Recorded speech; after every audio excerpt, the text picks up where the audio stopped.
Welcome back to Rich Words Music, where today we're looking at this. It's the 2024 Yamaha Pacifica Standard Plus in this rather beautiful shade of ash pink. If you're anything like me, you probably have fantastic memories of the Pacifica model. For decades now, it's been a great option for beginner electric guitarists and progressing students alike. It's always had a great price point, great production and build quality for those affordable prices. And well, now we have a 2024 model that takes the Yamaha Pacifica one step beyond. I was very excited when Yamaha launched these at NAMM 2024. There's this, the Standard Plus model, and an even more exquisite Japanese-built professional one. And today we're going to look at the Standard Plus. What I'm going to do first is tell you about the specs and the features of this guitar. Then I'll play it for you in as many different musical styles as I can manage today. And after that, I'll go into a bit more detail and a bit in depth into my opinions about this guitar. I've had it on loan now from Yamaha Germany for a few weeks to make some videos,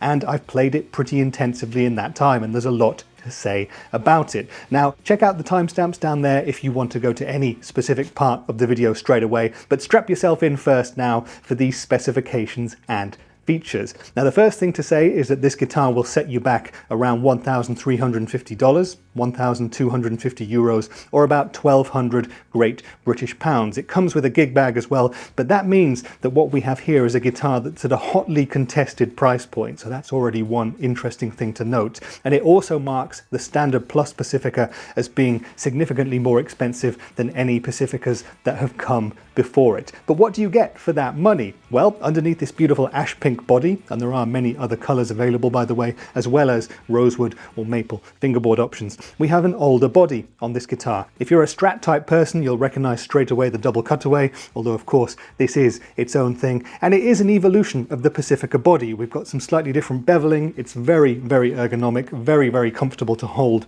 and play, and a beautifully made instrument all round in that regard. Looking at the body, it looks like your pretty standard HSS humbucker single coil Strat type design, but this being Yamaha, we've got something extra again. These pickups were designed in collaboration with the Rupert Neve company. Now, Neve is a name that you'll know from the world of the studio, a very iconic name in fact as well, and it's a great name to have in collaboration with the Pacifica. I think Yamaha plus Neve equals two signs of quality and two companies that you can absolutely trust. But anyway, we've got a single coil neck and middle and the humbucker here. We've got a volume control and a tone control, and if I pull up the tone control, well, we split the bridge humbucker down to single coils. So we've got so many different tones available in this guitar, and you're going to hear all of them in a couple of minutes. 5-way selector switch, as you'd expect from this type of guitar. Up at the top, just the neck pickup. One down, neck and middle. In the middle, just the middle pickup.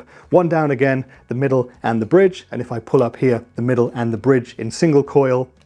Down here, full fat bridge humbucker. Pull it up again to get the bridge just as a single coil. So again, there shouldn't be any kind of music that we can't play with this guitar. And finally on the body here, well, we have your traditional whammy vibrato style bridge, and this is actually a Gotoh one as well, the specific model being the Gotoh 510 TFE1. So again, we've got this Yamaha hardware, the Yamaha body, Neve designed pickups, and a Gotoh bridge here as well. Very decent specs for the money. Let's just go around to the back of the body again, and you can see that we've got a bolt-on neck, great upper fret access as you would expect from a double cutaway guitar like this. And there's one more thing just to explain about the body. Under the pickguard here we have some interesting routing, but it's not for putting different pickups in, it's more for improving tonal performance, and it's something that Yamaha refer to on their website as acoustic design technology, and this should produce a more balanced tone according to the company. Now, they say that Yamaha's acoustic design technology utilizes scientific processes such as 3D modeling to devise wood routing techniques that increase body resonance and improve the transfer of vibrations between neck and body. So that's an interesting thing. More information on the Yamaha website, which is linked to down there, so check that out if you're interested. But let's make our own transition now from the body up to the neck of this guitar. Like I said, this one is a rosewood fingerboard, but you can get a maple one as well. And the back of the neck here you can see is maple, has a lovely satin finish, really smooth, sleek, feels fantastic under the fingers. The neck profile is a C shape. It's medium to slightly skinny, so a very slim, sleek fast playing neck as well, really, really nice. That rosewood fingerboard has 22 medium stainless steel frets. Stainless steel frets are a fantastic option, they will never wear down. They do feel slightly different to your standard nickel frets, and it's something you might need to get used to, but a fantastic thing to have here nonetheless. We have a 42mm Graphtec Tusk nut. The scale length is 25.5 inches, that's 648mm, and we have a fingerboard radius of 13.75 inches, that's 350mm. So nice and flat, should be decent for any kind of music making. Moving up to the headstock, and we have that Pacifica standard headstock there, and 6-in-line Gotoh locking tuners. I should also say that this guitar comes with a pretty nice chunky padded gig bag as well, so that's something else to factor in for the money that you're paying for it. But this is the 2024 Yamaha Pacifica Standard Plus, and what we're going to do next is play it. Now I'm going to play it for you in as many different musical styles as I possibly can on all of the different pickup settings, so we'll go from the cleanest of cleans through to some crunches, some overdrives, and the dirtiest of down-tuned metal if we can manage that as well, and we'll see how truly versatile this guitar really is. My rig for today is going to be my pretty standard one. That's my Hughes & Kettner Black Spirit 200 amp head. We'll flick between the channels and we'll use a couple of drive pedals to up the ante some as well. That's enough talk for now though. Let's play the 2024 Pacifica Standard Plus and we'll speak in a bit more detail about it afterwards.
Okay then, so that was the 2024 Yamaha Pacifica Standard Plus, and I hope you enjoyed the playing and the tones. Leave me a comment down there telling me what you think of this guitar. Is it something that you could imagine replacing a Fender HSS Strat, or is it just something that has its own unique flavour? I look forward to hearing what you folks think, and in particular, what you think about these Neve designed pickups. But anyway, let me go on and tell you my opinions about this guitar in a bit more detail. So first impressions of guitars are very, very important. I got my first impressions of this guitar at NAMM 2024 in Anaheim, California, and I really was excited to play this guitar in a bit more detail, in a bit more intensity through my own rig, and I was not disappointed when I got this one delivered here. Now, the first impressions that I had when opening up the box were that great, it comes with a nice chunky gig bag, that's always a plus, and I loved the ash pink when I got it out of the box. Now, if you know my channel, you'll know that I often go for blue guitars, and there is a beautiful sparkle blue version of the Pacifica Standard Plus, but I decided to go for pink this time because why not, just in case, and I feel vindicated in that decision, although if I was buying one, I'd probably go for the sparkle blue anyway because, well, you know me. But a beautiful looking instrument, and it felt great upon picking it up. The one other thing that I did notice straight away though was that this is quite a weighty beast. This specific guitar weighs 3.77 kilograms, that's about 8 pounds 5. That's not a backbreaker by any means, it's not super heavy, and it does feel comfortable and it balances really well as well. But just for me personally, and this is purely a taste thing, I'd like my guitars to be a little bit lighter. Under 8 pounds is good, under 3 kilograms is good, anything like that. So this guitar is just a tad heavy for me, but that's going to be a totally personal thing. Check it out though, if you're interested in one of these Pacificas, make sure you find one which has the right weight for your own personal taste. The next thing that I started looking at was the build quality of this guitar, and as is usual with Yamaha, everything is pretty much tip top. Now, I do just want to mention that I did have to tweak the truss rod very slightly on this guitar.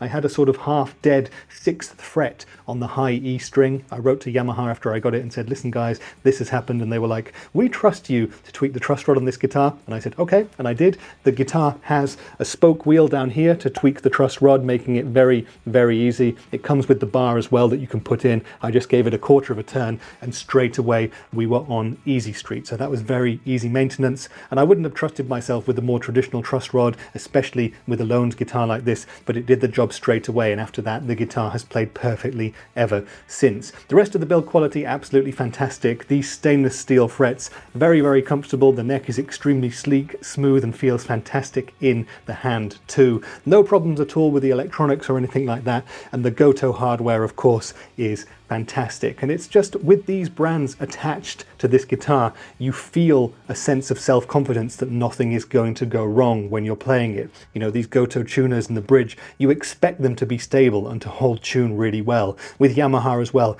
you expect it to perform to 100% of its capabilities and to never let you down, and that has been the case for me so far. After checking out the build quality and tweaking that truss rod, I started to play the guitar, and well, this is a fantastically ergonomic and comfortable instrument to play. Now, the body has been designed to be as ergonomic as possible. The neck has been designed, I think, to be as easy for everybody to play as possible, and it is a joy to play. Lovely and slinky and sleek. No problems playing chords or solos all the way up at the 22nd fret. The stainless steel frets are great. They aid playing, they aid sliding up and down the neck. And while stainless steel frets are a bit of a taste thing and do take a little bit of getting used to, now I've played a few different guitars with them, I kind of don't feel like I need to go back to standard nickel frets. so I'm a real big fan of stainless steel frets, and the medium ones on this, well, they are a joy to play. The rest of the guitar plays like a Strat type double cutaway body would. Very, very easy to play, fits very well to the body, whether you're sat down like this or whether you're standing up and using a guitar strap as well. And in terms of the playability with the Gotoh hardware, very, very decent indeed. I'm not someone who really uses the vibrato that much, but it was always there for me and did it and stayed stably and in tune when I gave it a bit of a waggle. The other thing that we have to talk about, of course, would be the sounds of the guitar. We do that with any guitar, but with this one there is the extra additional element of the fact that we have Neve pickups in this guitar. This is something I've never seen with any other guitar ever. I don't know if Neve have ever made guitar pickups for any other guitars. Let me know if you have more information there. But this was my first experience with them, and I have to admit that it took me a few days to get into these pickups, because I do feel like they have their own sound and their own sort of response to your playing. They're very hi-fi, very pristine, very glassy sounding as well, and to me they don't sound like a traditional vintage sort of Strat tone would. That's not necessarily a bad thing, but that's why it took me a couple of days worth of playing to sort of realize that this was something different, and once I realized their strengths, well, I started to love them, and I found them to be extremely versatile for pretty much any style of playing. For cleans, well, you can do anything from country to folk and funk and pop and even some indie as well.